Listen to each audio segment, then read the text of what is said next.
So it came out today. Dave Filoni has now been hired on as the head of creative for anything and everything Star Wars over at Disney, with Kathleen Kennedy thankfully being told to step back. Thank goodness. This is the first I'm hearing of it, so this is exciting. Also, at the same time though, I thought this happened like a year ago. It was actually just a rumor a year ago that they were Hmm. looking to get somebody to replace Kathleen Kennedy in that capacity and just kind of keep her as running Lucasfilm in general, which, yeah, keep her to the business stuff. I'm okay with that. Anything creative? No, get away. Get away from my Star Wars. And leave Indiana Jones alone. He belongs in a museum. Harrison Ford does belong in a museum. He is a treasure. But like not because he crashed his plane into the museum. Harrison Ford, do you ever want to come on the pod? Don't fly. Run. Yes. And speaking of running, Steve, you want to get started? Let's burn this book. Hit that intro. Rawr. Two friends named Rory and Steve like talking about films and TV. They thought, hey, what if this was a show? That's how we got here, now you know. Wait, what's the name? That sounds terrible, go on. That sounds terrible, go on. We hope you stick around and have some fun right after our intro song. That sounds terrible, go on. Welcome back, folks, to another fantastic episode of That Sounds Terrible, Go On. I'm your host, Corey. Hey there, it's Steve. Steve, we got someone joining us today, don't we? Oh my god, we do. Hello. Hello, ¿qué onda, mi gente? Hi. We are both very, very white and do not understand that, but guests by the name of Rory joining us here today. How's it going, Rory? Oh, I'm blessed and highly favored, as the people do say down south. But no, I'm really excited to be here, though. Like, thank you for having me. Like, I was just saying, like, when I saw what the topic, the theme of the movie was today, I was just like, I'm not usually a pick me, but I was like, pick me. As you should. This is a stone cold classic, and I'm so excited to get into it. And folks, that's because today we are talking about 2004's Mean Girls. Woo! The best movie of all time. Argue with your mom about this. Very bold claim, but a claim that we will definitely be getting into. And, speaking of claims that we're going to get into, Steve, don't I know you? Don't you? Let's find out. Let's. Question 1. In the film, we see that Ms. Norbury is a teacher that's not afraid to talk back to the students with sarcastic comments. So I gotta ask you guys, did you have a teacher like that in high school? Rory, let's hear from you first. Did I? I think, like, because here's the thing. I grew up in a different country, so we had, like, different school settings. But I felt like, in terms of our teachers, I don't think I really had one. Oh, I take that back. There was one. When I was in elementary school, we had a teacher. She didn't talk back. She would take her walking stick and beat our students who would talk back.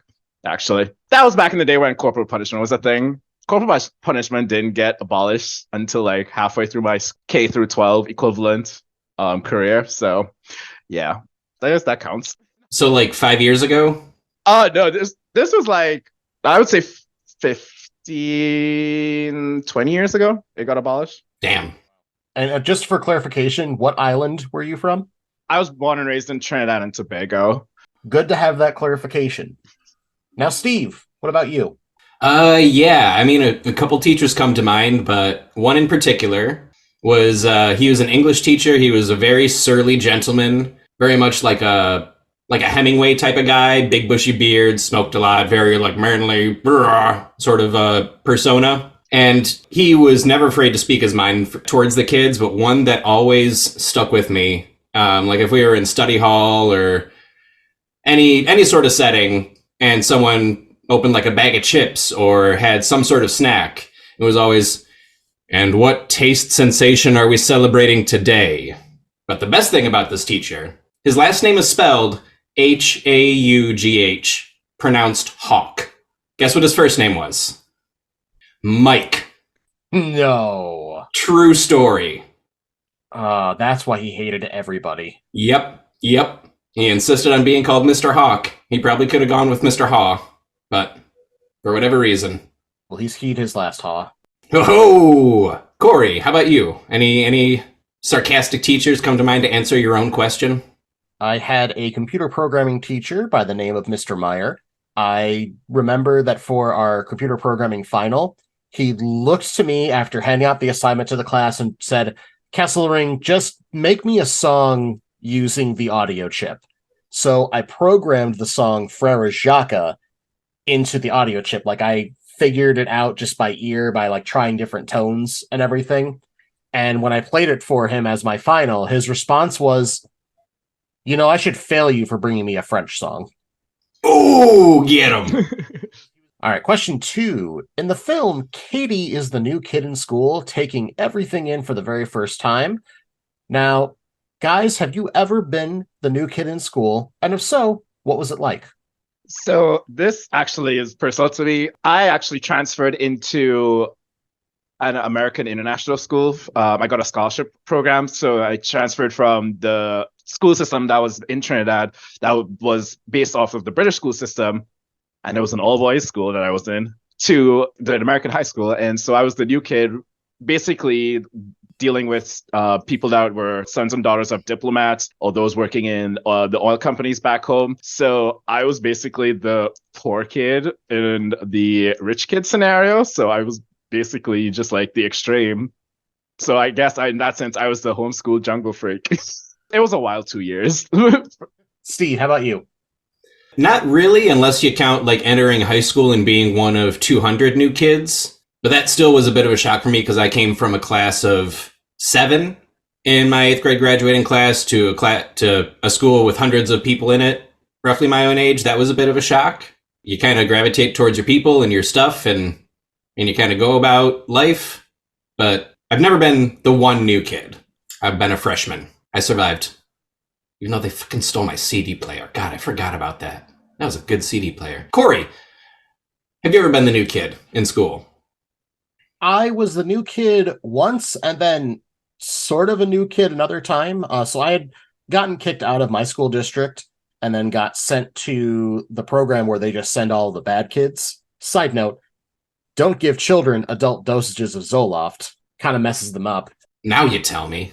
But back in 9th grade, I did come back to the district I got kicked out of. And when I did, I was a completely different person. And there were a lot of people there who I went to elementary school with. So to them, I was just a completely different person. And then to the others, I was just absolutely new to them. So coming in and like experiencing that was a little weird because at the same time, people are keeping your distance because you were the kid who ripped a locker door halfway off the hinges in 6th grade. On the other hand, I'm just sitting there really calm and chill and not trying to fight anybody who breathes at me. So you only ripped the door halfway off? I was in 6th grade, guys. Come on. Not the whole. I mean, I was satisfied. Question 3. The rumor about Coach Carr fooling around with students turned out to be true. Now, boys, was there ever a rumor at your school that ended up being true?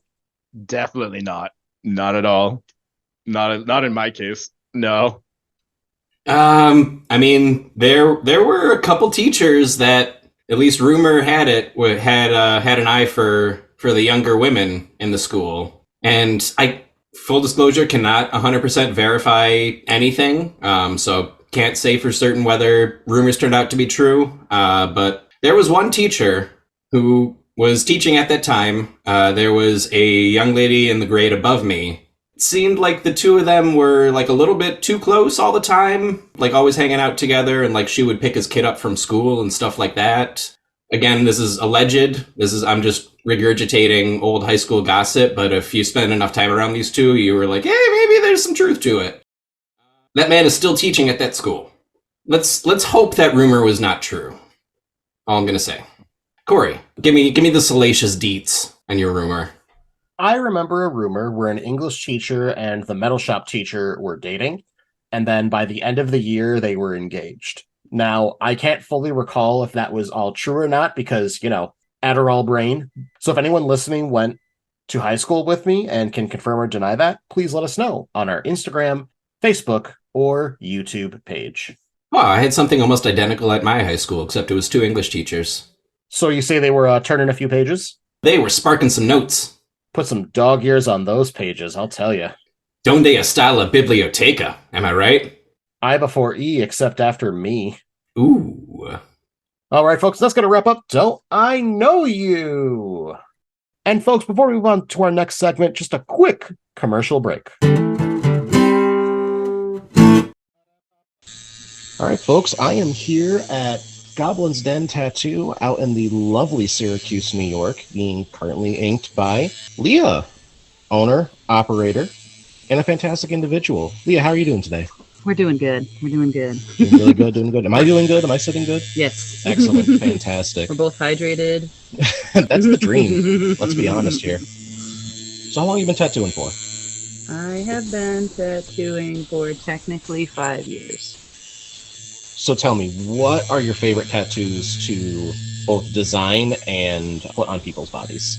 I think the biggest thing for me is for someone to be really inspired with their idea, really excited. That's always a plus, and not just like a last 6-second kind of deal. Something that you can think about and be like, yep, this is how we're going to do it, critique it, special, all that jazz. But personally, when it comes to style, my drawing style is preferred anime, but I do like cartoons. I do like spooky, scary stuff.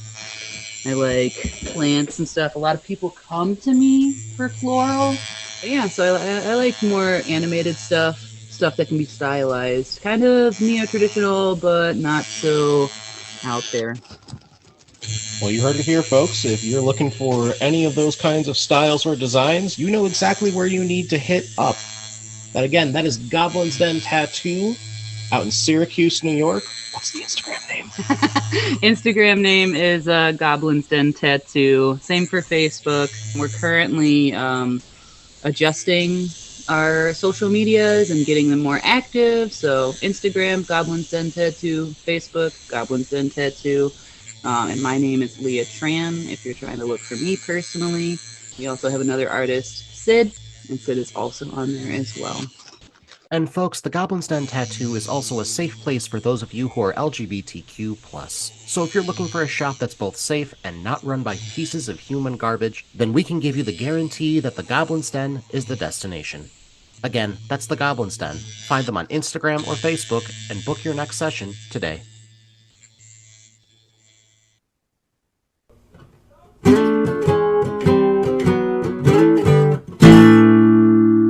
Welcome back, folks. Hey, you made it. You know what else was made? A nice turkey dinner. No, Steve. It was a film made in 2004, and it took place in a high school, of all places, and I don't know, I just feel like very weird about that. There are some folks there that can be a little, what's the word? Unkind? No. Cantankerous? No. Bullyish? What's the word? Well, the word is the people of our cast and crew! Oh, it's the cast and crew! As always, cast and crew is part of the pod where we talk about some cast members, talk about some crew members. Now, are we going to be able to get to every single one of them? Yes, including the direct-to-video Mean Girls 2, as well as the remake of the musical of the movie. Please, dear sweet Jesus, no, Steve. Much like Fetch, we just don't have the time available to us to make that a thing. But if there's someone a part of this cast and crew, folks, that we don't touch on that you think we should have, be sure to hit us up on our Facebook, Instagram, Twitter, or YouTube page. All right, getting started here with 2004's Mean Girls, we got to talk about the director, Mr. Mark Waters. Now, Waters is best known as the director of 2008's The Spiderwick Chronicles and 2003's Freaky Friday remake, which also starred Lindsay Lohan. So I gotta ask you guys, how did you feel about the direction of this film? Oh, I'm a big fan. Fourth wall breaks and fantasy sequences don't always play well, but they're peppered in just enough here to not take you out of the film. They just kind of enhance everything. I think that is a very fine line to walk, and he did it expertly. I have a bias to this in terms of the director. What he did was 10 out of 10 from in my opinion, because this film was actually the first film that I remember watching that talks about American high school.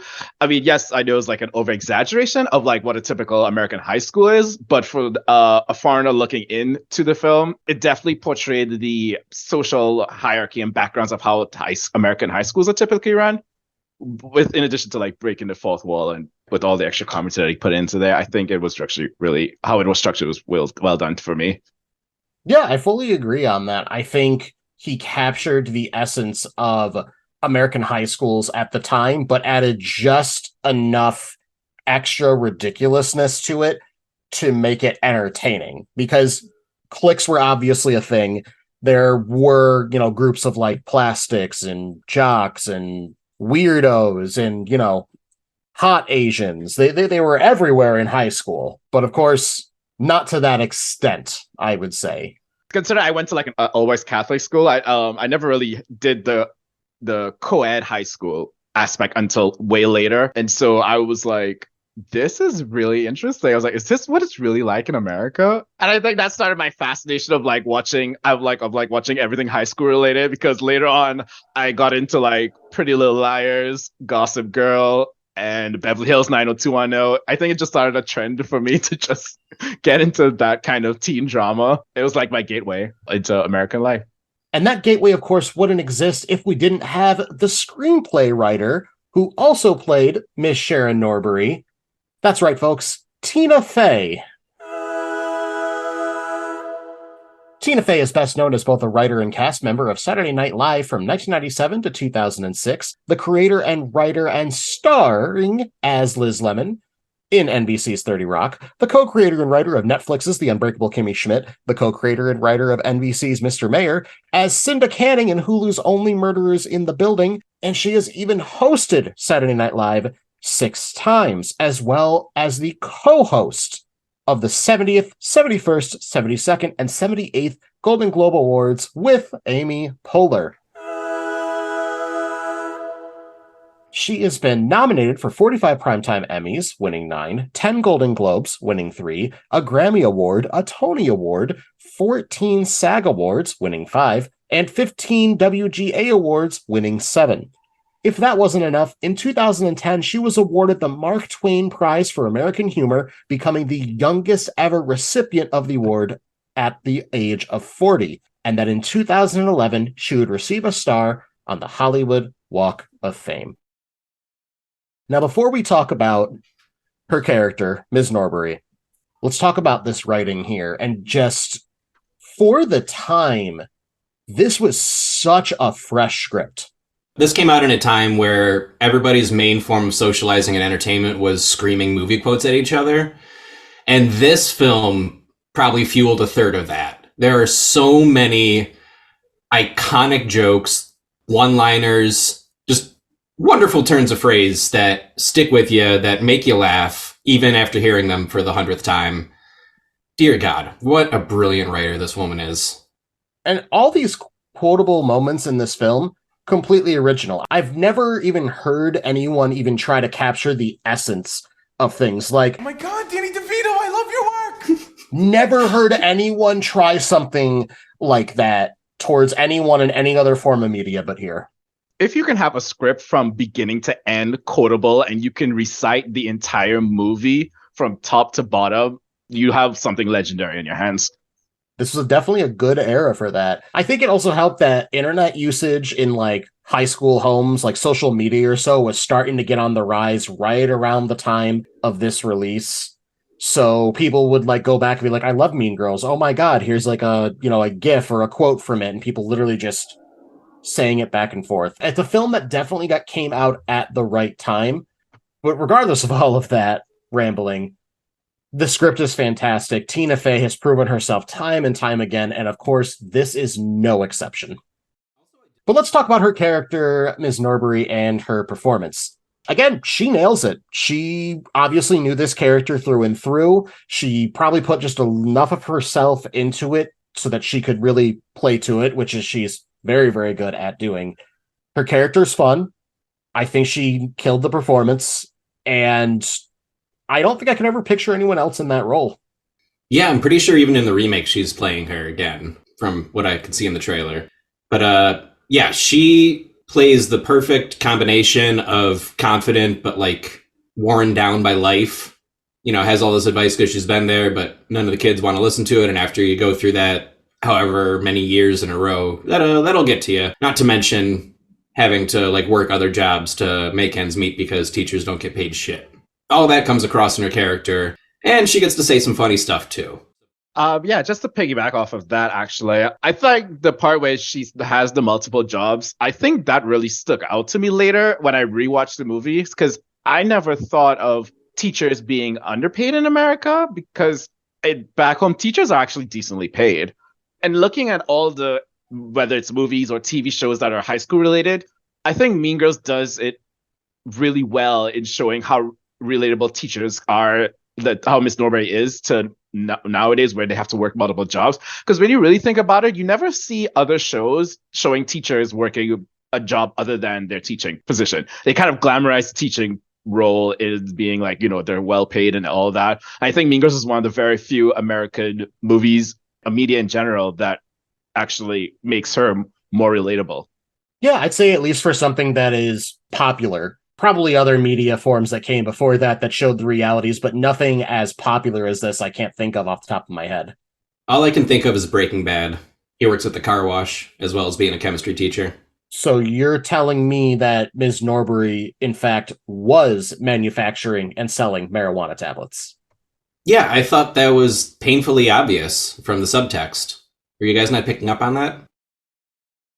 Next up, we've got Lindsay Lohan as Katie Heron. Now, Lohan is best known as Anna Coleman in 2003's Freaky Friday remake, Margaret Maggie Payton in 2005's Herbie Fully Loaded, and as both Hallie Parker and Annie James in the 1998 remake of The Parent Trap. She has been nominated for 1 SAG Award, 2 Kids' Choice Awards, winning 1, 14 Teen Choice Awards, winning 4, 3 of which are for her work in this film, and 8 Golden Razzie Awards, winning 3. She has also gone double platinum for her 2004 album, Speak. Oh my god, she had an album, that's right. Yep, she did. She was one of those Disney singing kids. I couldn't name a single song off any of those albums. Me either. Rumors. And if anybody asks, this is why we had Rory on the pod. I mean, she's an icon. I'm going to be saying icon for a lot of these people.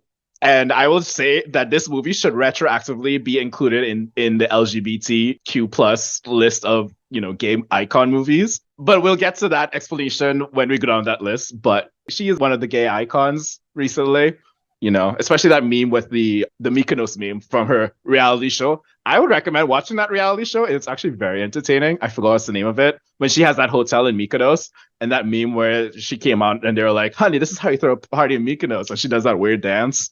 I'll send it to you. Please do.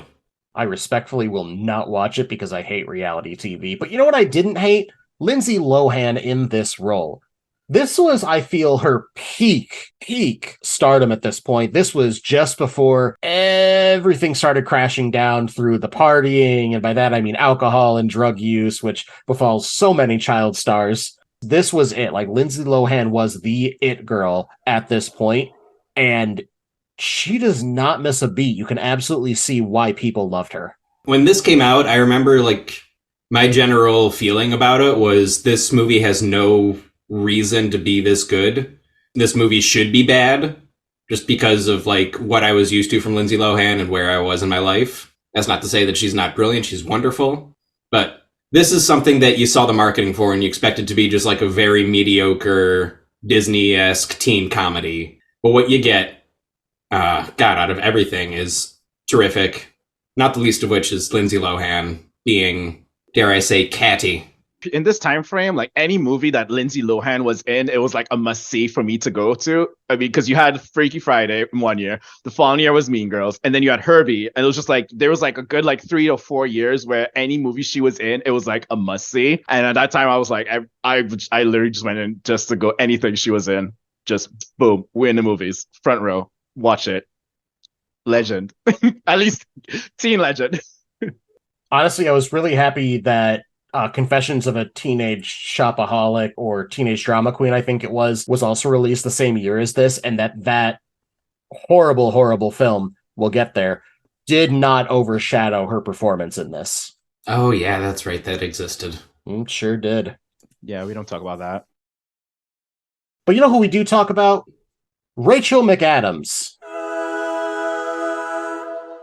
as Regina George. Now, McAdams is best known as Lisa Reisert in 2005's Red Eye, Irene Adler in 2009's Sherlock Holmes and its 2011 sequel, Sherlock Holmes: A Game of Shadows, Christine Palmer in the Marvel Cinematic Universe, Claire Cleary in 2005's Wedding Crashers, Sasha Pfeiffer in 2015's Spotlight, and Allison Alley Hamilton in 2004's The Notebook. She has been nominated for 1 Academy Award, 1 BAFTA, 3 SAG Awards, winning 1, and 14 Teen Choice Awards, winning 6. She has also had a song dedicated to her by one hip-hop artist, Lil Dicky, entitled Mr. McAdams. Oh, Lord. Don't lie to me, don't lie to me, don't lie. Because Rachel McAdams is a treasure unto this world. Oh, yeah, absolutely. Call me Mr. McAdams. What an absolute goddess. Love, love, love. Probably my biggest celebrity crush growing up. She definitely gave Lindsay a run for her money during that time frame. Because imagine really doing Mean Girls and then a month later, The Notebook comes out back to back. That was a pretty fierce move, honestly. Like, she definitely gave Lindsay competition around that time. She's, of course, Regina George, another icon. Oh, no, Regina George is a top-tier villain all day and every day because she's not like a traditional villain. Regina George, the character, is so quick-witted that it's terrifying. You can see on like Regina's face in the moment when she thinks of an idea and she, in real time, like as she's thinking of it, just puts out her plan to like ruin someone's life or something like that. There's like a slight little like tint or in her eyes and like the way she moves her head. It just goes, that's a thought. I'm going to go with that. But it's so flawless because of McAdams' performance here. I'll be honest, probably the first time or two I saw this, it didn't even register to me that that was Rachel McAdams playing her, just because she doesn't play any other characters like Regina George. But you know what I know? I know that Jonathan Bennett played Aaron Samuels. Now, Bennett is best known as J.R. Chandler on ABC's All My Children. He's also the host of Food Network's Cake Wars, Cupcake Wars, and Halloween Wars. Now, he has been nominated for 2 Teen Choice Awards, both for this film. One for Choice Movie Chemistry with Lindsay Lohan, and the other for Choice Breakout Movie Star for a male. He's a very pretty man. I give credit where it's due. Go off, Rory. Go off. Let me take this over hand real check. quick. Hand check, buddy. Real quick. Hey, where are your hands? All right, Hand that's check. good. Excellent. Hand check. Let me tell y'all something about this man. This was the awakening. On some real talk, like this character was my awakening. That was the first time there was attraction for the same sex. It was because of him. I'm not gonna lie. Whoa, Rory! You trying to tell us right now in real time that you're gay? I mean, well, if you know, you know. If you didn't know, now you know. I guess I just put that out there. But I will say, with regards to Mr. Jonathan Bennett, when he did finally decide to come out, I was so happy. He's so beautiful. His husband is beautiful. They're both beautiful.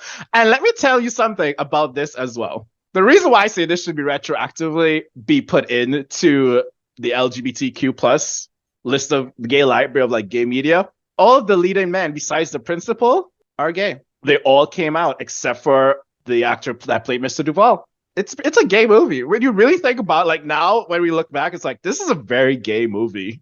Yeah, honestly, I was very surprised that this film didn't get any nominations for a GLAAD. They were absolutely a thing back then. I'm very surprised they didn't get any nomination, no mention whatsoever, because this does feel like such a positive film when it comes to homosexuality in general. Like, if you notice how, and we'll go back to the writing on this, no one ever makes fun of Damien for being gay in the film. Like, everyone in the school knows it, but no one is like, oh my God, he's gay. That's so weird. No, they're just like, he's too much. Like, he's too gay to function. Like, he's got too much going on. Okay, but you're not insulting him because he's gay. You're just saying his personality is so big, he can't function.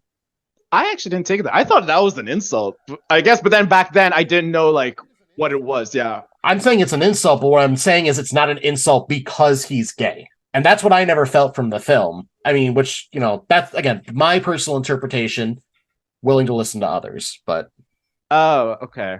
That makes more sense. either way, we're getting off track. Let's talk about Jonathan Bennett as Aaron Samuels here. Very pretty man. Great casting. His performance, I think it was just okay. I don't think he was that strong of an actor, but I feel like he didn't need to be. He wasn't a huge driving force in the film, other than he was the prize that Katie and Regina were fighting over at the end of the day. Yeah, all he really needs to do is show up and look pretty. And he did that very well. And he was so pretty. He was so fine. Again, my hands are up here. And folks, that's going to wrap up our cast and crew. Oh, it's the cast and crew! Next up, the generically named How It's Made. Hey, how'd they make that? As always, folks, with the generically named How It's Made, I have gone through and compiled an entire production history to the best of my abilities, putting everything into a single document. Now, Steve has not seen this document before, so he is going to read it out loud to you all, giving us his takes in real time. So, Steve, whenever you're ready, kick us off. After reading Rosalind Wiseman's Queen Bees and Wannabes, Tina Fey would call Saturday Night Live producer Lorne Michaels to suggest it be turned into a film. Michaels would contact Paramount Pictures, who would purchase the film rights to the book, with Fey signed on to write the screenplay. That man is powerful as heck. Also, side note, everyone, it's widely speculated that after the 50th season of SNL, he's going to step down.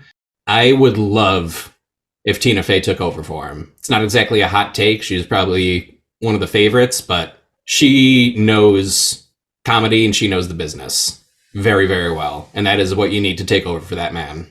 You need to know how to play the orchestra, as it were. Fey would create the plot from scratch, as the book was nonfiction, borrowing elements from her own high school experiences growing up in Evanston, Illinois. Many characters were named after her real-life friends. Oh, I hope there's a real Gretchen Wieners out there somewhere. I know there's a real Glenn Coco. Amazing. Fey, Michaels, and Paramount's chairman at the time, Sherry Lansing, all wanted to cast Lindsay Lohan after her performance in 2003's Freaky Friday. Understandable. However, they originally cast her to play Regina George, but the casting director convinced them to instead put her in the role of Katie Heron out of fear that the mean girl role would alienate her audience. She could have been a good Regina. Rachel McAdams would be cast as Regina George primarily because she was kind and polite, making her a good fit for the role. Yeah, spot on. Reportedly, she also intimidated Lohan a little bit, which played into their chemistry. Amanda Seyfried would audition for Regina, but would be cast as Karen Smith due to her spacey and daffy sense of humor. And as I understand, Amanda has, since this movie came out, worked very, very hard to alter that image of her and take roles that are very much not like Karen Smith. And I don't blame her. It was her first film role, so that probably didn't help as much. And it was also like a huge hit too. But she's done amazing work. She is phenomenal in Les Miserables. She really worked hard to like fight against that typecasting situation that she would have gotten herself in, like similar to like how like David Schwimmer was with like Friends almost, because Friends had ended at that same time that Mean Girls came out. Oh my god, it did. Yeah, 2004 was a wild year. Yes, it was. Oh man. Sorry, I was thinking about Rachel getting off the plane. Filming would begin on September 27th, 2003. It would take place mostly in Toronto, Ontario, Canada, at the Etobicoke Collegiate Institute and the Malvern Collegiate Institute. Wow, what a mouthful. Additional scenes were shot at the Montclair High School in Montclair, New Jersey, University of Toronto's Convocation Hall, and Sherway Gardens, also located in Toronto. Before shooting began, Tim Meadows would accidentally break his hand, causing Mr. Duvall to be rewritten as having carpal tunnel. Amazing. Love it. Lindsay Lohan couldn't arrive on the first day of shooting due to getting pink-eyed just before. Ooh. Yeah, like Tim Meadows having a broken hand or a broken wrist definitely made his character more interesting. Just having a cast on his hand, especially at the end when he's like wielding the baseball bat. Just good job breaking that wrist at the right time, Tim. Good job. Filming would wrap on November 25th, 2003. Mean Girls would premiere on April 19th, 2004 at the Cinerama Dome in Hollywood before seeing a wide release on April 30th, 2004. It would go on to make $130.1 million against a $17 million budget. Do you really need that .1 in there? It would be nominated for 13 Teen Choice Awards, winning 3, 4 MTV Movie Awards, winning 3, a WGA Award, and a Kids' Choice Award. I wonder if any of them got slimed. Anyone can win a Kids' Choice Award, but it's only special if they douse you in the green goo. I'm sure Lindsay has gotten slimed at some point. Oh, yeah, definitely. So it looks like, Steve, it was Will Ferrell, Johnny Depp, and Ben Stiller were the slime celebrities that year. Justice for Mean Girls. It would go on to spawn a novelization released in 2017, a cookbook in 2018, you know, from all those famous dishes that they prepare throughout the film. A limited edition rosé wine. Again, it's about children. A comic book sequel. A pop-up restaurant in Santa Monica. A loungewear line from Primark. A beer called Army Pants and Flip Flops. Okay, I like that one. A limited edition toaster strudel with pink icing. A PC game, an iOS game, and a stage musical. In 2011, a sequel titled Mean Girls 2 aired on ABC Family. I thought it was just like straight to streaming. It was a TV movie. We don't talk about Mean Girls 2. It doesn't exist in our fantasy. Fine with me. We'll get there. In 2013, the film was developed for the stage by Tina Fey, with Jeff Richmond and Neil Benjamin writing the music and lyrics, respectively, with a film adaptation of that musical set to release in theaters on January 12, 2024. I'll be honest, listen to the soundtrack of the musical. It's okay. It does not live up to the movie, in my opinion. Anyone who wants to come at me and convince me otherwise, you're welcome to. I gave a listen to it this week, just, while researching and stuff like that. The best song on that entire album is Apex Predator. Agreed. Love me a villain song. She's the apex predator. Additionally, October 3rd is widely considered as Mean Girls Day, where fans of the film will dress in pink to celebrate. Because on October 3rd, he asked me what day it was. Thus concludes the generically named How It's Made. Oh, that's how they made it. All right, folks, before we get on to our next segment, just another quick commercial break. We're going to go try to make fetch happen. Folks, you've been asking about it for years. You come up to me, you come up to Steve, and you say, guys, where's the merch for the pod? I know, right? Just leave us alone for 2 seconds, people. That's right, Steve. We've been way too busy doing all types of other things, such as jumping jacks and putting together puzzles and documents. Tons of documents. But who has time to sit there and truly set up a merch store? Not me, I'll tell you what. If only there was an easier way for us to open up a merch store to sell our merch to people. Well, you know what, Steve? There is. Live right now, we have the That Sounds Terrible Go On podcast store. And it's all available on redbubble.com. Go to redbubble.com. Look up our store. It is TSTGo-pod. Again, TSTGo-pod. You'll see fun little things that we say on here. You'll find stickers, shirts, hats. That's some high quality merchandise if I ever did see it right there. So that's right, folks. Hit up redbubble.com, search TSTGo-pod, all one word, and we'll see you there. Capitalism, baby!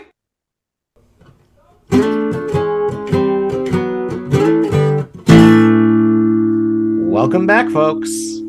Hello! Sorry about that. Yeah, you gotta get it together, man. I mean, you just keep breaking all these rules that we have. Pretty soon, you're not gonna be able to sit with us. I guess I better get it together. If something like that happened to me, I would surely break down. Well, the best way you could break down, Steve, is through our breakdown.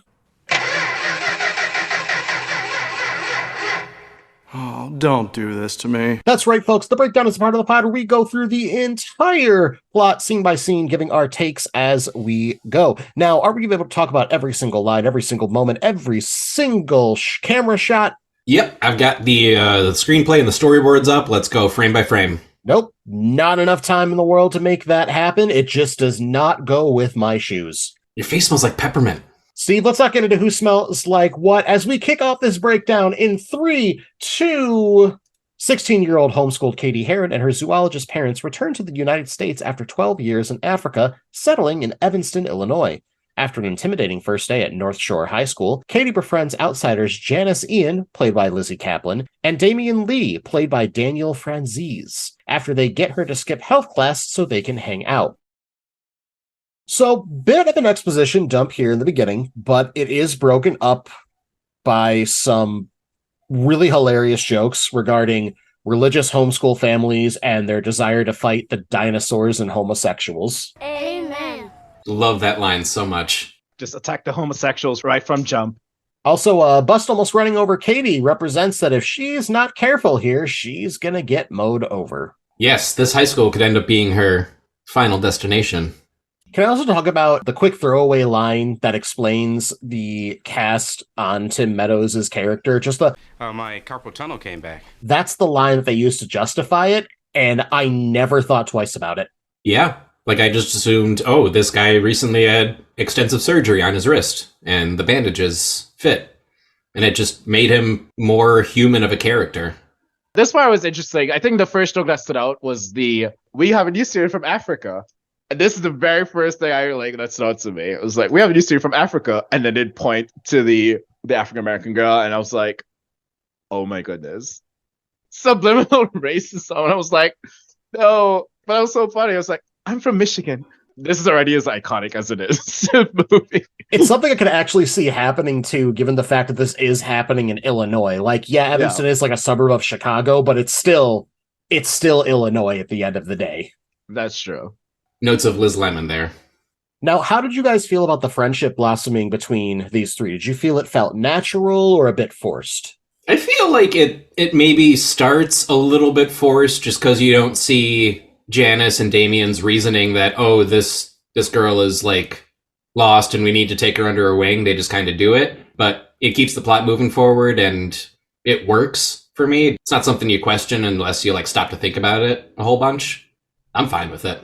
I think it felt more forced on Janice's side than Damien, because I felt like it seemed like Janice wanted to use Katie in a sense, but not really. But she was also like kind of messing with her to see like, does she have what it takes to like be her friend almost? So it kind of was just like a test. But I felt it was more on Janice than like on Damien's end. Damien was just like, oh, I think she's pretty, so I want to be her friend. I think you're more on the money there with that, Rory, given that Janice even later on admits that like she's a mean girl.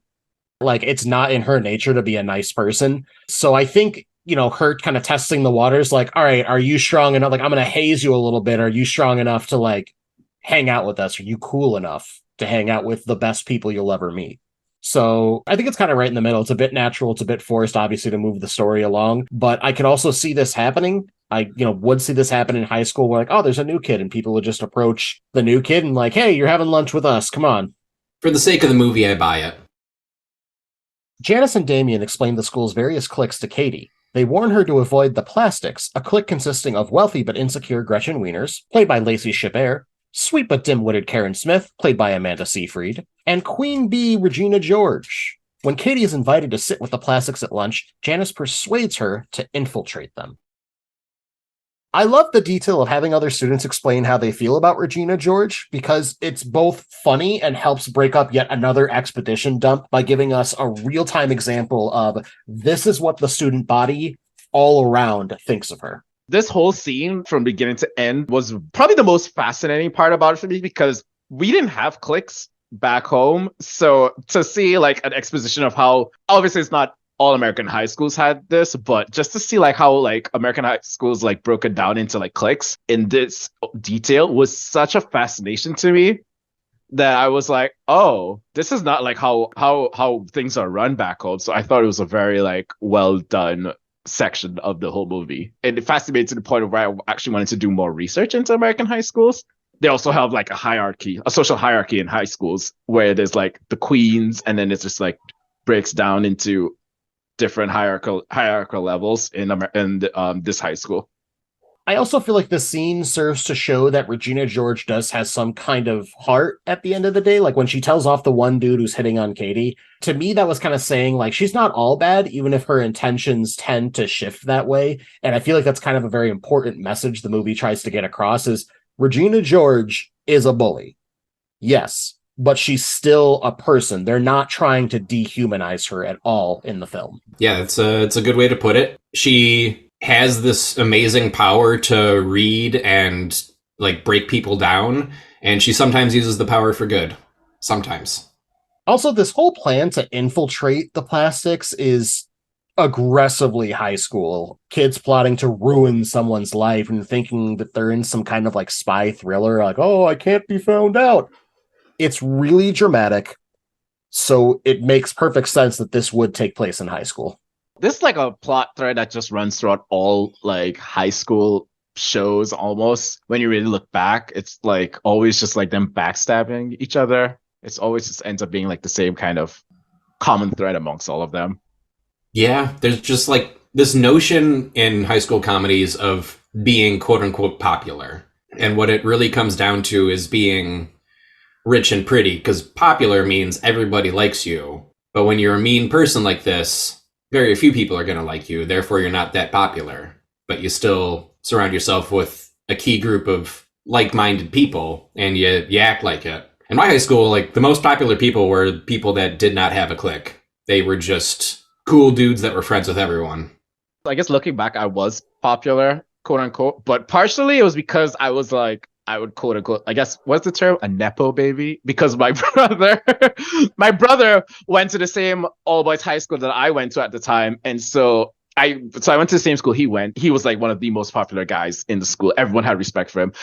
For me, it was more like, yeah, I was weird, but I was a little bit weird at, like in the beginning of those years. I was a little bit weird, but because I was like his brother, they were like, oh, we don't mess with him. So I guess it was like, oh, it was like a bit of a Nepo baby, but like I branched out into carving my own path at the same time.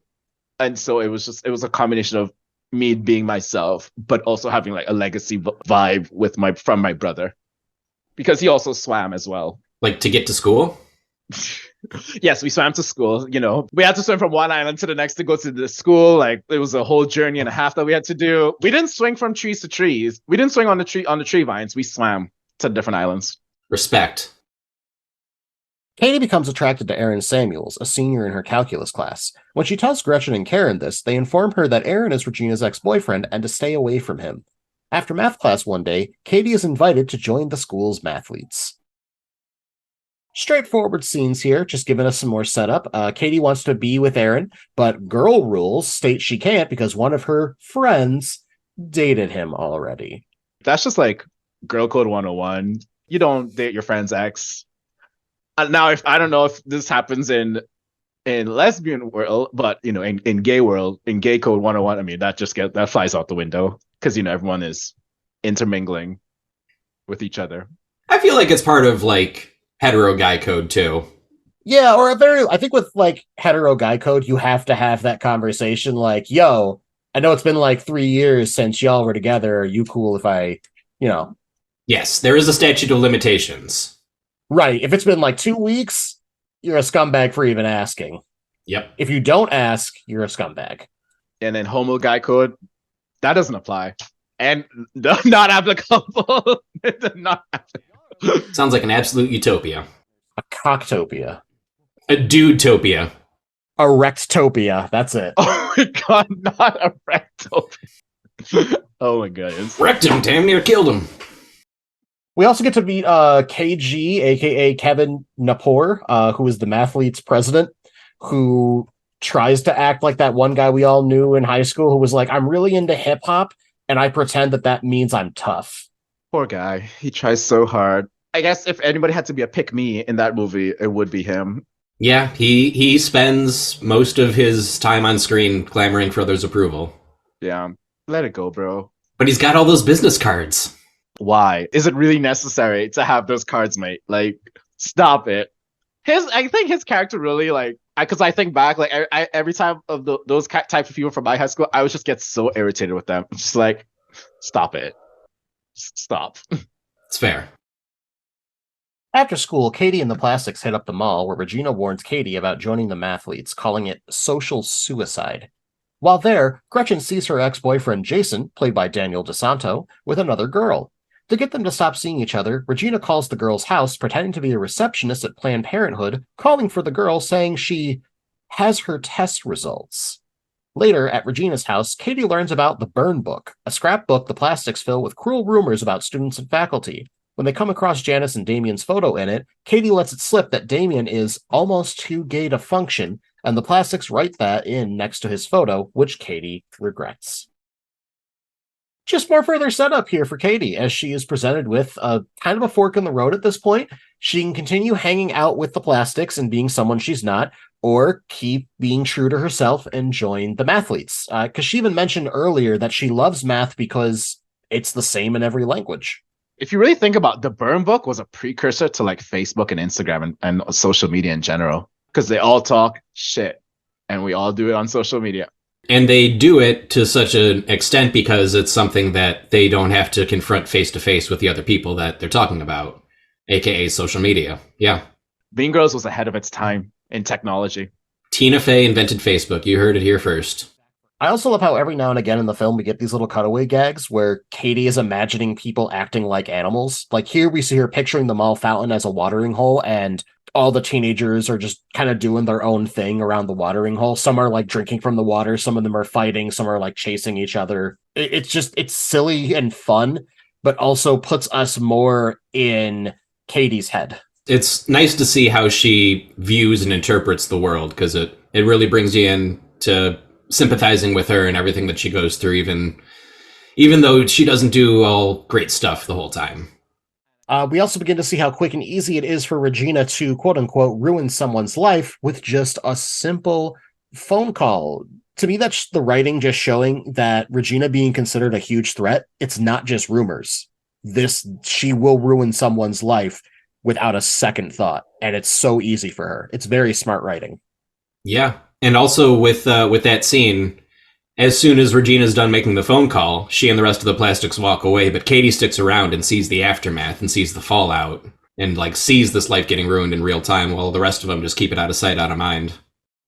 We also get to meet Regina's mom, who is played by the amazing Amy Poehler, who lays the claim that she's a cool mom. Amy Poehler kills it in this role. She comes off like a Stepford wife, but one that's like trying to consistently prove I'm still young. It's great.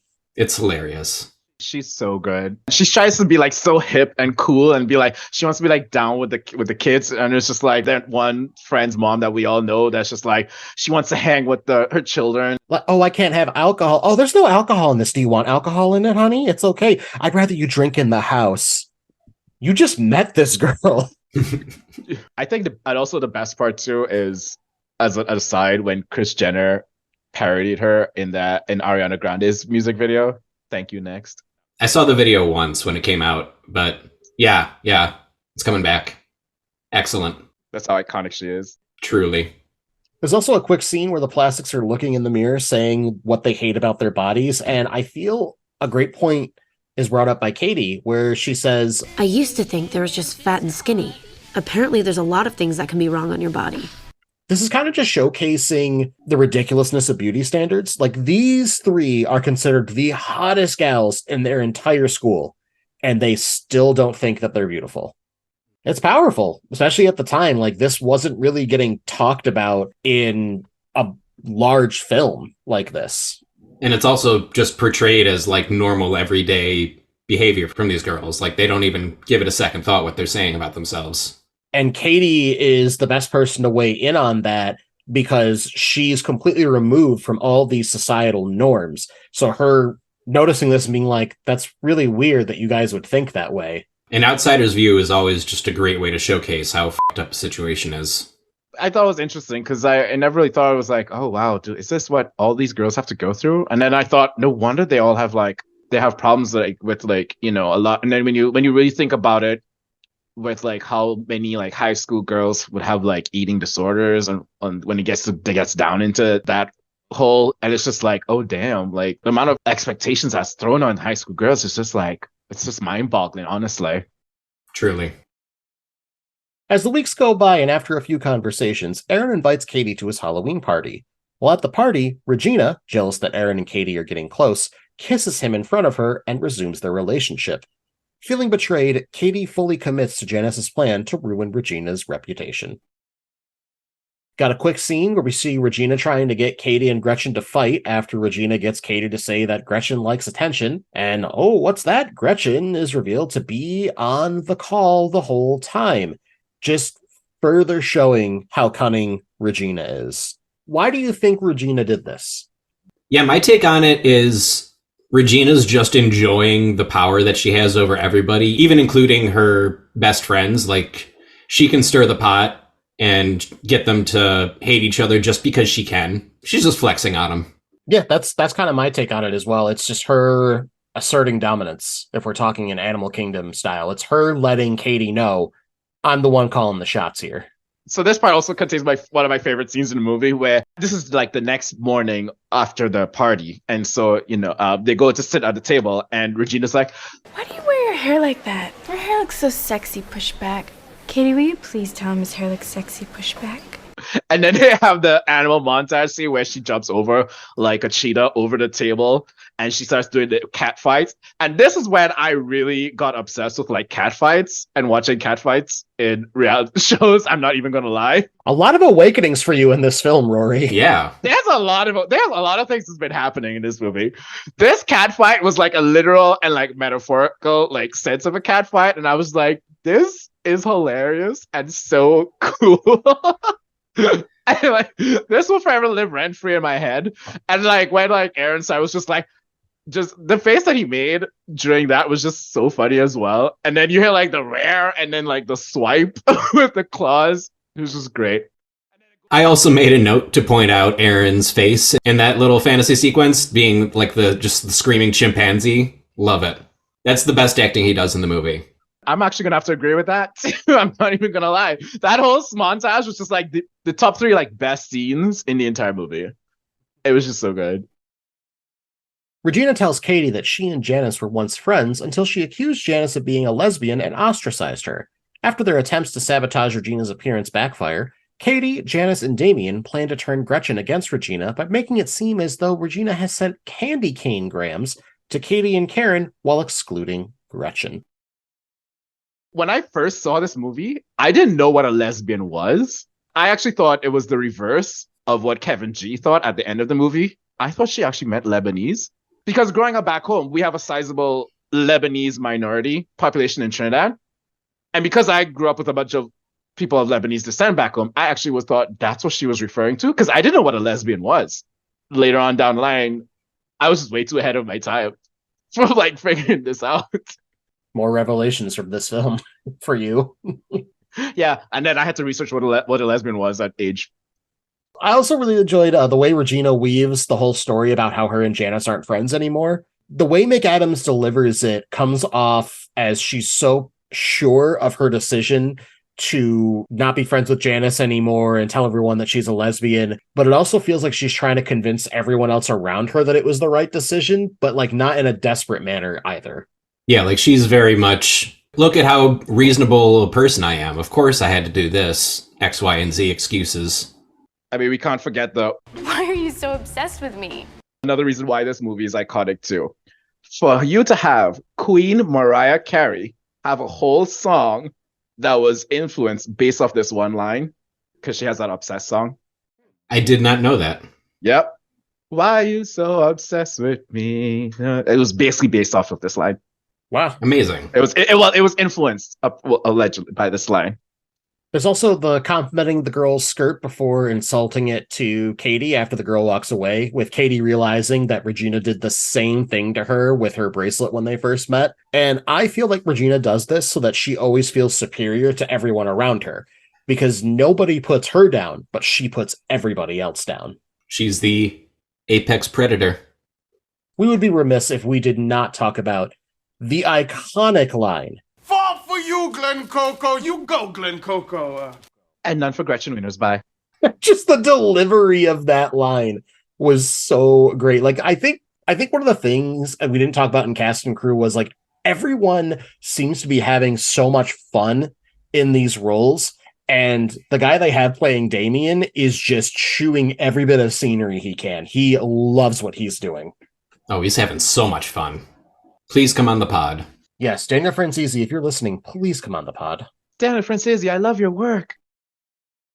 Regina further humiliates Gretchen during the plastics dance performance at the Winter Talent Show, leading Gretchen to tell Katie all of Regina's embarrassing secrets.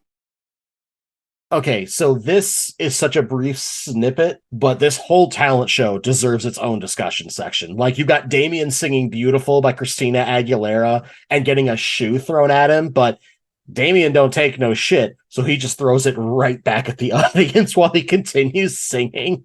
I just really wanted him to just jump off the stage and start fighting. Girl, like, you're big. You could probably take him and, like, beat whoever that threw that shoe at you. If I remember correctly, it was Jason, Gretchen's boyfriend, that did it because he was sitting with his friends and laughing. Like, they were all in the front row. He could have just dove right off the stage. And we don't like Jason in the movie. He was an asshole. Like, just, we would have supported you and, like, go and, like, beat his ass. Like, just a little 1-2. Like, just a little one. That's all we needed, buddy. But nope, apparently not.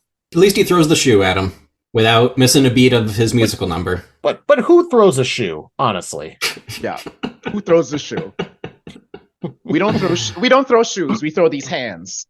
Random task. Then the president of the Mathletes, KG, who we met earlier, is singing his own Beastie Boys style rap about himself with his friends as backup dancers. But if you notice, they're not even really dancing as much as they are just walking around the stage, like with their arms up doing hip hop poses. It's so incredibly cringy. But again, we all knew a kid like this. Oh, yeah. I love that it's just like a super raunchy rap, and then as he's getting kicked off the stage, he does a very wholesome "Happy Holidays, everybody." And then we have the whole rendition of Jingle Bell Rock being so overly sexual. I have absolutely seen this done at high school talent shows before, where like girls were dressed up in like pinstripe and doing like a sexy kind. They weren't like full out twerking or anything, but it was like a sexual kind of dance, and it was really uncomfortable looking back on it. Like, back then I didn't think twice about it because I was a teenager going like, yeah, women, but like now looking back on it I go, oh, girls, no. Yeah, I think this is like an unforeseen consequence of the movie, was just like promoting high school girls to do this, because I feel like in every high school now there's always like one group doing this now. But there's definitely, the point of it is to show like this is really, really weird and uncomfortable, and further kind of pushed through Regina's mom in the crowd, kind of doing the dance moves in the aisle while holding the camera. Yeah. And we get that crucial reaction from Katie's parents, the ones that are like actually have some sense, being just like horrified by these dance moves that are happening. But then all of a sudden, once she starts singing, they're all on board. So they're like, "Oh, okay, it's actually a performance now. It's not just look how pretty we are. Come on, boys." It's nothing like that. And that's what I still felt weird about that. I feel like if I was that parent, I would still want to have the conversation of, that was weird. Next time you do something like that, please don't invite me in the audience. Express yourself artistically as you want. I don't want to see you up there selling sex, respectfully. The way how these parents are set up now, they might be actively encouraging that. Let me hush. And then, of course, we have another iconic line revolved around a single word. It's so fetch. Rory, stop trying to make fetch happen. It's not going to happen. And fetch was created for this film. It was not a word. Tina Fey came up with it because she wanted to use a word that was slang that hadn't been used before, so that the film would always seem timeless. And I kind of agree, like, stop trying to make fetch happen is a timeless line. It never caught on after this. Like, no one was going around like, oh my god, that's so fetch. Why? Because fetch was never going to happen. Smart writing. Absolutely. And I love the justification. It's slang, but like British. The funny thing is about that is, so fetch is actually short for fetching. So technically speaking, that would make sense. So fetching, babes. Hey, oh, that dress on you is very fetching there, love. I've actually heard that used. It's a slang term over there, yeah? Yeah, it's very fetching. Bitches fetch. Well, good night, everybody. In order to grow closer to Aaron, Katie begins to flunk math class so she can get him to tutor her. After they kiss during a tutoring session, Katie informs Aaron that Regina is cheating on him, prompting them to break up. She also tricks Regina into eating nutrition bars that Katie purports to be weight-losing. But in reality, they cause her to gain weight. Following a sharp drop in Regina's reputation, she is replaced by Katie as the new Queen Bee. Also, during the whole trying to get Aaron to find out that Regina's cheating on him, that Coach Peck is fooling around with a student. And what does that make him, folks? A pedophile. That's right, a piece of human garbage. This is the part with like the whole scene with like Regina. I was like, girl, we know you're smart based on like how you like outclass everyone around you and like how you manipulate people. So I know you're smart. So I'm like, girl, you're really eating these like the Calcine bars. You didn't even go time to like research them, look them up, find out something. I know it's 2004, but I know you also had internet still around that time. And I know your house had money, so I know you had a computer. You're really gonna trust this girl after you was manipulating her? You didn't think for like 1 second she might be trying to get back at you? Come on now. Hubris. I also like how when they're doing the whole interview style scene, they interview the principal as well, which to me was just kind of showing that even teachers are in on the hot goss around the school. Oh, I'm sure. How could they not be? Since we're talking about that scene where they like walk and they did the gossip, the part where that whole scene when that interviews, right? Sorry, that's the word, interview. The whole interview section happening, and then when she's officially like part of the plastic, so she's walking. Not only in fact because they use a Missy Elliott song, that same song consistently throughout that movie, which is one of my favorite Missy Elliott song. It's a jam. Yeah, past that Dutch. Yeah, past that Dutch. But that part where like she walks and then she falls over into the garbage can. And it's never addressed after that. It's never brought up. Like, remember that time you fell in the garbage can? No one talks about it. It's like, girl, you didn't see this? Keeping her eyes on the prize. That hunk of man meat. You could have literally seen like the drool started coming down her mouth. No, that was you in the theater. Again, hands up here. Hands up here. My hands are up here during the movie. Hand check. I'm glad I got that. It's like I have ESPN or something. You have a fifth sense. You know what I can do? I can put my whole fist in my mouth. No, don't stop, Rory, stop. No, it's fine, buddy. No, we're good. We're good. Boo, you whore. We also start to finally see Katie is shifting more and more into a plastic, such as when, she does the whole three-way call thing on Regina instead of, the other way around. And to me, she's embracing it more because she likes the attention that she's getting, which means her personality is shaping into that of what makes her popular. She write her math teacher's name in the burn book saying that she deals drugs to pay for her divorce. She's blowing off her first friend she ever made there, and she's just generally being really bitchy. I think in this scene also has the best line of the entire movie. I think y'all said y'all think that for you Glen Coco, you go Glen Coco was the best line in the whole movie, but to me I think that's the second best line. I think this scene has the best line with Karen and Regina, where Karen is like, I can't go out. I'm sick. Boo, you whore. The best line of the entire movie. And I will never stop dying laughing at that four-way call. That four-way call was probably the best scene. Katie throws a house party while her parents are away and drunkenly admits to Aaron that she has been deliberately failing math class to make him help her, but he rebukes her for becoming as manipulative and image-obsessed as Regina. Janice and Damien confront Katie for lying to them about the party and remaking herself in Regina's image.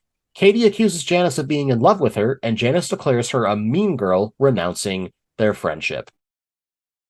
This is a pretty standard mid-2000 high school house party in a film.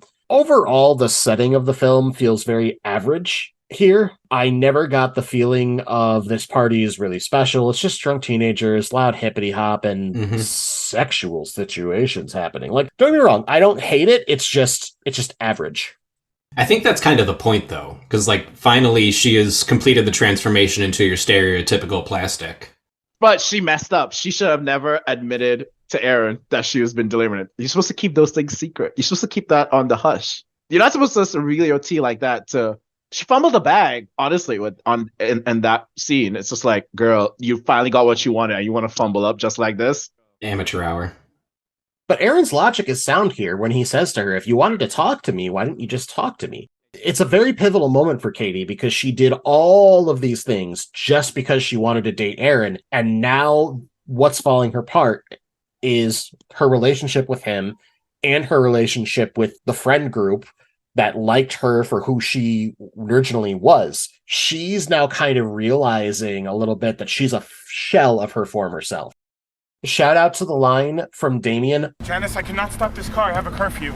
As he's just slowly driving around when Janice is hanging out the sunroof, just telling Katie to go, like, F herself. What I love about that, like, obviously it's a very heavy moment. It's very emotional. There's a friendship that's being broken up, and Janice throws the art. Oh, here, this won an award. You can have it. And it's all just, like, very, very heavy. But then as they're driving away, Damien shouts out, And I want my pink shirt back! It is just the perfect amount of comedy to round that out and make it such an iconic scene. I love that line so much. And like, they never outright say that the polo she wears when they all wear pink on Wednesdays was Damien's. It's just It's heavily implied because it's implied, but they don't outright say. Hold on. I can tell you exactly why it's implied, even though it doesn't have to. It can be fine. It's implied.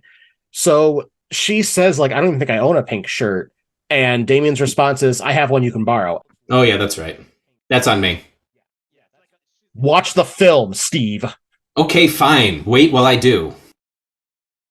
Realizing Katie's betrayal, Regina retaliates by distributing the contents of the burn book throughout school, inciting chaos among the girls of the junior class. She avoids suspicion by inserting insults about herself, and blame is placed on Katie, Gretchen, and Karen. That continuous blood-curdling scream from Regina is fantastic. That whole scene was messy. I watched it, I was like, this girl is messy. With a capital M, for you to do that and put yourself in the book, she knew what she was doing. If y'all want to go back to a time and like try to be messy with people and do it without doing social media, this is how you do it. This is how you be messy with people. Just litter the hallways with rumors and insults. Incredible. I love the shot of her just looking over all the chaos that she's ensued. That smug look all over her face, seeing what her, essentially at this point, her life's work has brought. Mom, can you pick me up? I'm scared. Do you think I partially embody that mess, Corey? Oh, the chaos? Yes, you are a hurricane of chaos, my friend. And I love you for it all the same. I don't know. I just carry that. I don't know. Maybe I think I watched that movie too many times. I'm just like, because I just became like a Regina George. That's not something you want to achieve, buddy. I think it's probably a Regina mixed with Damien. That's a dangerous combo. Also, just like going back to Regina's scream, I love that they inserted that one quick shot of Shane looking at her horrified and just like running away scared. All right, listen, if you're in the suburbs and it's the middle of the night, sorry, at this point, no, it is past 1 a.m. at this point, and the white girl you are with starts screaming the loudest scream imaginable, I would run the opposite direction too. Cops will probably be there in like 30 seconds. And I love Gretchen trying to pull the my father card when they're all in the principal's office. I don't think my father, the inventor of toaster strudel, would be too pleased to hear about this. What is a toaster strudel anyways? They're delicious. Think like a Pop-Tart, but more flaky. And you actually put the frosting on yourself afterwards. Oh, so it's an actual thing? Yeah, like a pastry filled with jelly that you get frozen, heat it up in the toaster, and then you top with icing. Oh, it's so good. It's the breakfast of champions. I also love Principal Duval's move here. Walks out with a bat from behind his desk and gets the fire sprinklers to go off in order to get everyone's attention. And the delivery of his line, Hell no, I did not leave the South Side for this. That's when you know you from hood. For you to walk with that bat and it's like, he grew up in hood. He know what type of time it was. I would love to be that, have that kind of principal as my principal. He's not here for the nonsense. That's it. He'll have fun, but he ain't gonna play. Because he can get down with the get down. One of the things I really like about this scene is as all of the chaos is happening around, like all the women are like attacking each other and all that noise. The chaos is reminiscent of the animal-like behavior that Katie would daydream about happening, but this time it's actually happening in real life. And she doesn't know how to take it as she sees it all go down. This is the one thing that up to this point she's been telling us has been like the norm for her, but she has changed so much now that it's foreign. To restore order, Principal Duval and math teacher Ms. Norbury gather the female junior students in the gym to apologize to each other. I love how Duval initially tried to lead the whole gym of girls into sharing their feelings, and after the sharing of the first girl problem, he just completely admits, like, yeah, I can't do this, and just passes it off to Miss Norbury. It's not her fault that she had a heavy flow and a wide set vagina, so. Some people are just born like that, Corey. Yeah. To me, it's kind of a commentary, though, on when women are having women problems, you'll have a man who's in a leadership position step up and go, I'm going to solve this. I'm going to get everyone right. And once the problem really comes to reality, he goes, I have no idea what is happening right now. So what does he do? He passes it off to a more capable woman. To me, that's what this felt like. I think it's a good social commentary on how sometimes men will try to take over certain spaces and try to almost mansplain certain things. Instead of like a white savior complex, it's a male savior complex. All women are damsels in distress. I'm going to fix this. However, I don't think I really felt that with Duval. I felt like his heart was truly in the right place in this. And it was also mature of him to realize, yeah, no, I'm not equipped to handle any of this. He approaches them like children up until that point. And children he understands because he's a principal and he worked in the South Side. But then like you said, as soon as the actual problems come out, he knows better. But hey, he's got them till 4. Amazing delivery. Just like he does not break that intense stare at the kids or the stern tone of voice. I will keep you here until 4. So this is absolutely the soapbox portion of the film, but it's all things that really need to be directed towards the audience to further drive the points that we've seen throughout the film. This is a situation where the writer is telling us, like, hey, this is the theme, this is the end goal, and what we all want you to take away from this. But it also needs to be done. It also is presented in a way that doesn't feel like you're getting preached at, which is just, again, speaks to Tina Fey's writing. Mm-hmm. Absolutely. And I love the whole raise your hand if you've been victimized by Regina George thing. And then eventually the teachers raise their hands. Yeah, all of them, because they all felt some type of way about her. And at that point, I feel like Regina's empire has truly crumbled. Because what it felt like was nobody was really talking amongst each other about how I can't stand Regina George and how she treats people. But this public moment was a wake-up call, not just for Regina, but for the entire school to go, oh no, she is a bitch, and nobody likes her. And something I didn't really pick up on until this viewing, kind of embarrassingly, they keep showing snippets of the English class they're studying Julius Caesar. And, like, Katie's plan kind of mirrors the plot of Julius Caesar a bit, and this is the stabbing moment. While the girls are all issuing public apologies to the whole group, Regina insults Janice's sexuality, prompting Janice to reveal her entire plan to destroy Regina's reputation as the students' cheer. Regina storms out, pursued by an apologetic Katie, and is struck by a school bus, fracturing her spine. We also get the iconic line from Damien, who the entire time has sunglasses on and a hood up because he's not a girl, but he is totally in and a victim of all of this gossip crap that's been going on. She doesn't even go here. To this woman who's up there who's just like, I wish that I could bake a cake made out of rainbows. Do you even go to this school? I just have a lot of feelings. God, so good. I will say, actually, comment on Damien. Damien wasn't one of the girls, but he was one of the girls. Mm-hmm. Agreed. It's the reason why when you reached out and said, hey, I actually want to be the guest on this pod, I said, you know what? Yes, let's get one of the girls on here. But she doesn't even go here in the top 3 best lines. So this is the trinity of the lines of this movie. She doesn't even go here. Forth you Glen Coco, and boo you whore. That's like the top 3 lines. I'd say those are easily the most quoted out of any of the lines in this film. Yeah. And also, I feel like that whole scene is really nice because it really breaks up the serious tension that's kind of built all around this. You know, everything's finally coming to a head at this point. There's the fighting, there's, the insulting each other, there's Regina finally being found out as like, okay, you're really a crappy person. Then here comes this person who's taking it completely over the top with their emotions. just for Damien to point out that she doesn't even go there and turning it into like a comical moment. So instead of you sitting there and just sitting with feelings, you're now laughing at the film. And, because this is a comedy at its core at the end of the day. This is still a comedy, even if a lot of it rings true with the culture. I just think it's, again, really nice writing touch. And Tina Fey, we love you so much. So much. So the part with like the Janice doing that whole spiel where she like spilled all the tea, spray everyone, she like spilled all the tea, spray all that. She basically took the loaded gun and just like shot everybody in the process to get her revenge on like she spilled all the tea, took shots at Regina and Katie and like fell them in like one big swoop. At the time I was thinking, you know how like when all the girls were like celebrating her at the end of that whole thing before Regina gets offed and like no, but I like at the time we're all like cheering, like Janice is like, yeah, Janice, yeah. But now like when you rewatch it, like, Janice, you are just as bad as these girls. Like, you are no better than Regina or Katie. Like, honestly, you're probably like worse than all of them. If you really think about it, like it's like Janice, the worst one of them all. Well, Janice is like the opposite of Regina in the fact that Regina has influence while Janice does not. If Janice had influence like Regina did, absolutely would be just as bad. I think I could agree with that.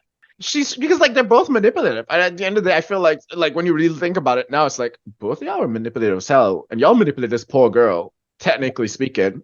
Well, why do you think Regina had to take her out back in middle school? Regina realized she was a threat to her potential being queen bee. Got to destroy the competition. Regina puts everybody else down to lift herself up, but Janice focuses all her energy on just bringing one person down. I don't know. Maybe it's just when we look at it now, it's just like looking at them differently. It's just like, oh. Also, we got to talk about Regina getting hit by the bus. It's as shocking as it is satisfying. And at first, you think it's like a fantasy, just like another one of Katie's dream sequences. But also, it's kind of hinted throughout the film that like Regina's going to get hit by a bus or someone's going to get hit by this bus because it just keeps careening on through. I think at one point someone even utters the line, I wish Regina would just get hit by a bus. That or somebody should get hit by a bus, something along those lines. Someone talks about getting hit by a bus. There's also, again, right in the beginning, as Katie's walking that path, she's able to miss the bus. Why? Because she wasn't turning into Regina. Because Regina was on the path she got mowed over. Shit. When Ms. Norbury is investigated as a drug dealer because of comments Katie wrote in the burn book, Katie takes full blame for the book. She is shunned by her peers and distrusted by her own parents, but gradually returns to her old self. She joins the school mathletes at the state finals, answering the tiebreaker correctly in order to win the championship. The team then arrives at the spring fling dance, where Katie is elected queen, but declares that all her classmates are wonderful in their own ways, snapping the plastic tiara and distributing the pieces to the other girls in the crowd, including Janice, Gretchen, and Regina. She rekindles her friendship with Janice and Damien, makes up with Aaron, and reaches a truce with the plastics. This all felt a bit rushed to me, the whole mathlete scene and like, spring fling. And that being said, still enjoyable, but it's not as strong as like the rest of the film. That's fair. I feel like they just kind of felt like, well, we got to wrap everything up. Nice, tight 97-minute movie. I feel like if they could have done like an extended cut of the movie, I felt like this scene would have been the scene to like add more minutes to give it more a proper climax, I guess. Well, it's also her winning the mathletes final is showing that Katie now feels assured that she is back to who she is. Like, especially with her, it's just plastic comment regarding the tiara, pretty much saying like, yeah, the plastics, everyone's like, oh, the plastics, so what? I mean, it's just plastic. Her distributing that is her saying the plastics don't matter, but we all matter. I like the part where like even when she says that, you have like Damon be like, oh, to me that was just like, the crowd matters. What are you talking about? But I did like also the part during the mathlete scene where she's doing the final question with the other girl that's like not as pretty as she is, and she's like analyzing her from like top to bottom, and then she comes to that realization before she went into the spring fling queen and broke up the crowd. I think that part was a good lead up to that. Well, that was her assurance in that moment where she's deciding like, none of this matters. This is just stupid. Like, I can't beat her like this. I have to just tackle whatever problems come at me as they come at me. And it's a really good moment, even if it is just very rushed. I do like that in order to win the Mathletes tournament, she has to remember a certain lesson where she was originally looking at Aaron, but it's only after she literally takes him out of the picture that she finds the answer. Further proving that men cause all of your problems. I mean, I still don't blame her for just looking at him. Just be like, oh. The limit does not exist. It never exists when it comes to him. The Plastics disband at the beginning of the new school year. Regina joins the lacrosse team to direct her anger profitably. Karen becomes the school weather reporter, and Gretchen joins the Cool Asians clique. Aaron graduates and attends Northwestern University while starting a relationship with Katie. Reflecting on the relative social peace that has taken over North Shore High, Katie notices a trio of new junior plastics and imagines them being hit by a bus. Everything gets wrapped up in a neat little package. This is, just the other plastics getting hit by the bus is kind of like a little bow on top, but also shows that all of this, all a cycle. There's always going to be mean girls. And the girls will always be mean. And folks, that's the breakdown. Yeah, we broke down. We got mean, we got girl, but most importantly, we got 4 for Glen Coco. You go, Glen Coco. All right, folks, before we move on to our next segment, just another quick commercial break. Be right back. Hey, folks, did you know that we're a couple of corporate whores? We will do whatever you say for money. That's right. We'll give an ad that promises the world to your potential customers for whatever you're trying to sell. Is it true? Doesn't matter. Is it going to work? Still doesn't matter. Give us $5, give us $10. We'll make all your dreams come true as long as your dreams are limited to having your product hawked on our podcast. But Steve, what if I don't have an advertisement written for you? Well, for a small extra fee, we can write one for you, aka make one up on the spot and half-ass it. That's right, folks. If you have any interest in advertising with us, please hit us up on our Instagram at That Sounds Terrible Pod, or find us on Twitter by looking up That Sounds Terrible, Go On. Slide into our DMs so we can slide into your ads. We're going to do an ad for you. That's right, folks. Fill our bank accounts so we can line your pockets with that sweet, sweet internet money.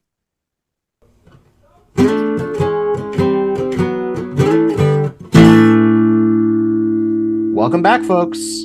Woo-wee! Boy, was that a breakdown. It sure was, Steve. And you know what? Much like that plastic tiara, I think I'm going to go ahead and take that breakdown and break it into little bits. Oh, just a little bit. That's right, folks. Little bits part of the pod. We get to those things that we didn't get to say. Maybe some fun stuff we learned along the way. So, Rory, you got a bit? I have a confession. I actually read the book Queen Bees and Wannabes because I wrote a paper about this movie in college for my writing 105 class. Shout outs to the writing program at the U of R. This class I took was Can't See the Forest for the Trees, Perceptions of the Modern Landscape. It was basically a story where we talk about we took readings from the environment and apply, and we're supposed to write a paper about a book and analyze the environment in a book. And I took a different approach where I said I wanted to do the social environment of a high school cliques. And so I took the movie as an influence and I actually read the book. And so I wrote a paper on girls in high school and the social environment that girls live in and how cliques can affect high school girls. You should read the book, the original book. It's actually really interesting. I've heard that. I heard so the original book isn't a piece of fiction. It's just observations from this one woman's experiences in high school and kind of breaking it down on a psychological level. It's definitely been on my list for a hot minute, and I'll get around to it eventually, but I've heard good things. Yeah, that's the only time I've ever wrote a paper that I was really enthusiastic about writing, because I hate writing in general. Steve, you got a bit? I just wanted to point out how much Tina Fey loves the rule of threes. That's, when you're delivering a joke, you deliver it in 3 parts. Prime example of this, near the beginning when Katie has the montage of adults not trusting her, there's one teacher going, no reading ahead, another one going, no green pen, and then the third one is the German teacher just yelling in German. Perfect delivery, it perfectly sums up what she's going through, and There's no more or no less than what we need there. And it happens throughout the movie, it happens throughout so much of her writing. She often makes commentary on it in 30 Rock. And yeah, just want to point out how masterfully she uses that rule. Corey, you got a bit? The film was originally going to be called Homeschooled, and I am very happy that that was changed. Yeah, same. Yikes. I feel like it would give a whole different vibe to the film that would not have clicked with audiences. I mean, I get why they would have called it because of that like one section in when she first meets them, but like looking like in the overall context of the movie, yeah, it wouldn't work. Rory, you got a bit? That was pretty much the only bit, honestly. All right, me and Steve will continue on then. Steve, you got a bit? All of Coach Carr's scenes are him doing something sexual. There's the two scenes of him teaching sex ed horribly. Because you will get pregnant and die. Spelling chlamydia with a K. And he's the one that the two girls are fighting over. Real gross dude. And he's probably the most sexual character in the movie. Corey, you got a bit? As said before, there is a real Glenn Coco, which is the friend of Tina Fey's older brother. He also works as a film editor in Los Angeles. If I'm looking at the correct Glenn Coco, he was the first assistant editor on American History X, probably his biggest one on there. Fun fact also was the assistant editor on 2005's Santa's Sleigh. Episode 37. Steve, you got a bit? Riding this Glenn Coco train. So the actor who plays Glenn Coco in the film was not meant to be in the film. He had auditioned for a different role, did not get it, and just kind of wandered onto the set the day they were shooting the scene because it was across the street from his apartment. The director recognized him from his audition and said, hey, you know what? We're going to put you in the scene. We're going to put you front and center. We're even going to give you a name. And he didn't get paid for shooting that scene. He just kind of showed up, ate some craft services, and sat there while Damien did his thing at him and became iconic for it. Pay that man his royalties. Absolutely. Get that Coco money. And then for Gretchen Wiener's bye. Corey, you got a bit? Here is a list of people that were almost cast. We had Blake Lively was almost cast as Karen. Ashley Tisdale auditioned for Gretchen. Scarlett Johansson also auditioned for Karen. James Franco, I say fuck him, auditioned for Aaron. And Mary Elizabeth Winstead was asked to audition for Gretchen. However, her mother declined due to not liking the script. Damn. If anything, I could see Mary Elizabeth Winstead as a Janice. Seems way more up her alley. Well, that's Hollywood. That's how it goes sometimes. I mean, her mom clearly made a horrible decision here, but, you know. Yeah. Steve, you got a bit? You mentioned that, like, the Jingle Bell Rock thing kind of spurred a whole generation of high school girls doing that at talent shows. And the movie kind of pokes fun at this phenomenon at the same time with Regina's little sister watching TV and dancing along to Milkshake and, you know, playing along to the weirdly on a daytime Girls Gone Wild commercial. They kind of fulfill their own prophecy there in doing that. Young girls will see, they will be impressionable, and they will do. Corey, you got a bit? Much was cut from the final print in order to get the film down to a PG-13 rating from an R rating. Some differences include, at the house party, Katie walking in on Gretchen giving Jason a blowjob instead of just making out with him. The original line wasn't, is your muffin buttered? It was actually, is your cherry popped? And the one girl who reads aloud that she made out with a hot dog during the, riot scene, if you look at her lips, they're not matching up. That's because the original line was that she baited with a hot dog. Wow. I feel like ultimately that's a funnier line, but it makes more sense. It does make more sense, but again, it's how it goes. PG-13s are going to make more money than R-rated films, especially comedies, so I get it. Yeah, now I want to see the R-rated cut, especially if it's longer. I feel like that movie would just kind of be like almost like borderline American Pie. Yeah. Steve, you got a bit? I've mentioned that the English teacher is teaching Julius Caesar throughout the movie. There's one quick scene where she's like, quote unquote, translating Shakespearean into modern English, even though Shakespeare did write in modern English. That's a whole other thing that we're not going to get into. But her translation weirdly rhymes with the line that she was going for. And this might be a curtains are blue moment, but that's kind of Tina Fey saying, hey, my story rhymes with Julius Caesar. Might be stretching, but I don't care. Corey, you got any more bets? To speak upon the film's ongoing influence, in June of 2018, the official Twitter account of the Israeli embassy in the US made headlines when it responded to a tweet by Iranian leader Ali Khamenei calling Israel a malignant cancerous tumor with an animated gif of the "Why are you so obsessed with me" scene from Mean Girls.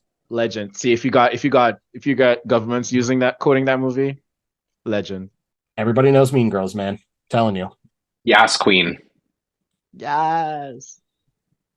Little bits. No, just a little bit. All right, folks, now it's time for everybody's favorite segment. Oh, the Untitled Ben Affleck segment? That's right, Steve. It's As Played by Ben Affleck. Untitled Ben Affleck segment. Now, for those who never listened in, As Played by Ben Affleck Untitled Ben Affleck segment is when we choose one character from the film that we just watched to replace with Ben Affleck. Now, there are 3 eras of Ben Affleck that we have to choose from, so we choose a character to replace with Ben Affleck, what era, and why.